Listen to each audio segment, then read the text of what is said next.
The ethical hooper, a player who is true to the game, plays basketball the way it was meant to be played. No flopping, no stat padding, just pure hoops. And the opposite of the unethical hooper, the player who relies on foul baiting and gimmicks and a barrage of free throws to fill the stat sheet.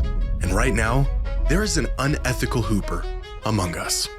Well, at least that's the reputation Shai Gilgeous-Alexander is building at the moment, with some fans claiming his historic season has been propped up with foul hunting and an absurd free throw volume manufactured from gimmicks and tricks that are a disservice to the game.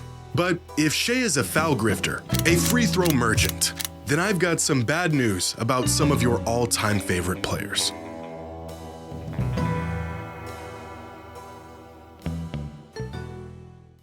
Today's video is sponsored by DraftKings. The NFL Conference Championships are here, and whether your team is playing for a title or they're somewhere on a beach in Cancun, my partners at DraftKings are here to keep you in on the action because they are offering all new customers $200 in bonus bets instantly after betting just $5. And yes, you heard that correctly. An automatic $200 in bonus bets for all new customers who place any $5 wager. And you can use your $200 in bonus bets on DraftKings same-game parlays for a shot at an even bigger payout. And if sports betting is not yet available in your state, you can still join in on the action with DraftKings Daily Fantasy and have your shot at cash prizes. Download the DraftKings Sportsbook app now. New customers use my promo code JimmyHighRoller, bet just $5 on any wager, and get $200 in bonus bets instantly. That's promo code JimmyHighRoller, only at DraftKings Sportsbook.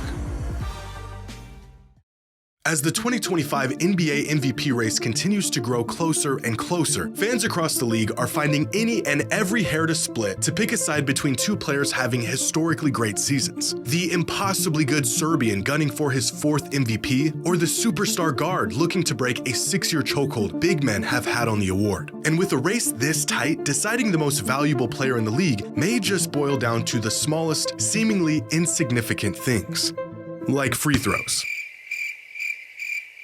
Now, basketball isn't much of a thinking man's sport, but leave it up to us to create a philosophical divide amongst the type of players we like and don't like. On one side, you have the locally sourced, all-natural, ethical hoopers. And on the other, you have players who essentially rely on a bag of tricks and gimmicks to navigate games and get free buckets from the line.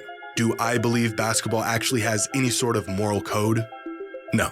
In fact, the idea of a morally superior basketball player seemed like a joke until it entered the vocabulary of head coaches around the league, making it about as real as anything else. But there is something distinctly different about these two styles of play, both aesthetically and productively. The real question is how reliant on free throws these alleged unethical hoopers are, and are they truly earning their trips to the free throw line, or are they tampering the game with their bag of tricks? And a question we all need to consider, does Shai Gilgeous-Alexander and his game even warrant the label of unethical? Now, one way to approach this question is simply by looking at the rate at which players are attempting free throws. When looking at a metric like free throw attempts per field goal attempt, SGA ranks 24th among all players this season, behind players like Trae Young, Damian Lillard, Anthony Davis, Giannis, and even an aging James Harden, who was able to escape the claims of foul baiting and stat padding years ago. So just purely looking at the rate at which players are drawing fouls, SGA isn't doing anything out of the ordinary. But to better understand Shai's scoring profile, we need to look at the kinds of fouls Shai draws and where they're coming from. Most shooting fouls don't happen out here, they happen in here. Players that stay aggressive and drive the ball more tend to put more pressure on the defense and draw more fouls. This is why a player like Dwayne Wade, for example, who spent his prime years attempting 10 free throws a game, was never associated with any foul hunting. He earned his free throws. This season, the player who drives to the basket far more than anyone else in the entire league is Shai. In fact, nearly half of all of his free throw attempts are generated through his drives to the basket. And again, if we look at the rate these drive leaders are drawing fouls on their drives, Shai is getting calls at an average rate, far from what you might see from other superstars both past and present. Which brings us to a real point of contention when it comes to SGA and his historic season. One of the odd and universally accepted aspects of NBA basketball is that superstars get calls. This has been a thing since the inception of the league. Once you transcend that highest tier of player, you essentially get the benefit of the doubt, even at times when you shouldn't. He never controlled it, Michael. He never picked it up and then he took but he didn't touch it with both hands. Yeah, That's the thing. You think so, Michael? 55 hits, 2 to go. Michael, I didn't see 2 hands on him, Michael. Yeah. But I believe you. You did. But I believe you. We know this, and we accept it. And Shai is a superstar, except he hasn't consistently gotten these phantom superstar calls this season. Since the introduction of tracking data back in 1996, there have been 36 instances of a player averaging at least 30 points per game for a season. And when ranking these 36 individual seasons according to free throw rates, SGA this season ranks 26th, behind guards like Harden, Wade, Iverson, and Luka. But again, most shooting fouls should come from shots taken in the paint or around the rim. Of course, players do get clipped on threes and long jumpers and draw fouls by other means, but really it's getting downhill that tends to generate trips to the line. And specifically among guards, Shai gets into the paint and attempts more shots from inside than any other prolific scorer since the introduction of tracking data. This season, Shai is attempting nearly 54% of all of his shots from within 10 feet of the basket. Meanwhile, players like Kobe, Iverson, Luka, Harden, and Dame all have multiple seasons where they weren't getting into the paint nearly as much and still yielded far more trips to the free throw line. Shai is statistically the most aggressive volume scoring guard in recent NBA history. He takes the most shots that historically should earn trips to the free throw line, and there isn't a single metric that suggests his free throws are inflated or unwarranted. Of the previously mentioned 36 seasons of 30 points or more a game, the average number of free throws taken per game across the board is 10. This season, Shai is averaging just 8.3. So, if anything, considering his usage and his play style, Shai is actually not getting enough calls.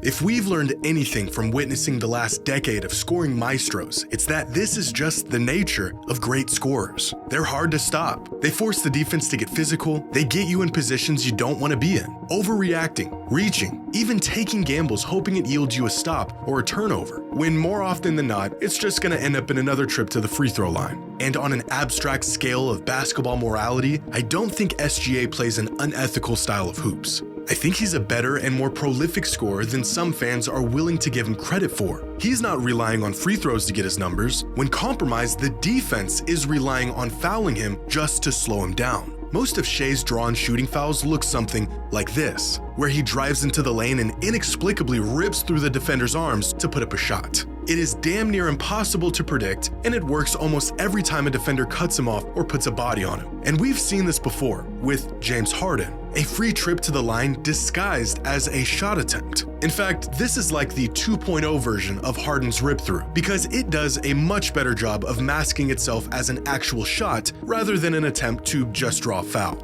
And I think that's where most fans get frustrated with this kind of basketball. It's not necessarily the outcome of the move, but rather the intent. Because we know he's not actually trying to score the ball here. He is purely looking for a foul, and he knows he can get these calls. And you could call this unethical hoops, or you could call it smart basketball. Kobe Bryant was notorious for making opposing players pay for bad defense, drawing fouls for the sake of drawing fouls. And when he did it, it wasn't viewed as his fault for taking advantage of the rules, it was the defender's fault for falling for the move in the first place. If you don't want to get baited, don't fall for the bait. You reach, I teach, as some half-decent basketball player once said. Take this play here, where he gets the defense on his hip, out of position, and reaching in to disrupt the shot. Now, Shai is baiting the foul here, and he's going to get it every time, because he already beat the defense 3 steps ago. Or this play here, where Shai has a 7-footer in a mismatch, feeds him the bait, and Markkanen falls for it, leading to the shooting foul. Some fans may say this is an act of basketball sin, intentionally jumping into the defender instead of just pulling up off the step back.